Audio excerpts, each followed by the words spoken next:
Mahavir hospital. फिटचे रुग्ण लग्न करू शकतात का व त्यांना मुलं बाळ ते करू देऊ शकतात का?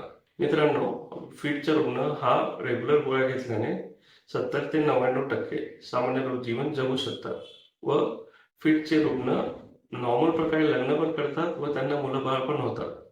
या गोष्टीबद्दल जाणीव पाहिजे की आपण फिटच्या गोळ्या घेतोय ज्याने आपल्या फर्टिलिटीवर फरक पडू शकतो. म्हणून ज्यांना फिटच्या गोळ्या चालू आहेत फिटच्या आजारासाठी त्यांनी आपल्या न्यूरोलॉजिस्ट सोबत या गोळ्यांच्या साईड इफेक्ट बद्दल विस्तारात बोलणं महत्वाचं आहे. व काही वर्षाआधी असे होते की फिटच्या गोळ्यांमुळे गर्भाशयामध्ये बाळावर फरक पडायचा, पण आजकालच्या मागच्या 5 वर्षातल्या नवीन गोळ्या इतक्या परफेक्ट आहेत की बाळावर नगण्य फरक पडतो व फिटचा रुग्ण हा नॉर्मल प्रेग्नन्सी आणि नॉर्मल डिलिव्हरी करू शकतो. म्हणूनच आपल्या न्यूरोलॉजिस्ट सोबत विस्तार त्याच्याबद्दल बोलून घ्या आणि सुरक्षित राहा. धन्यवाद.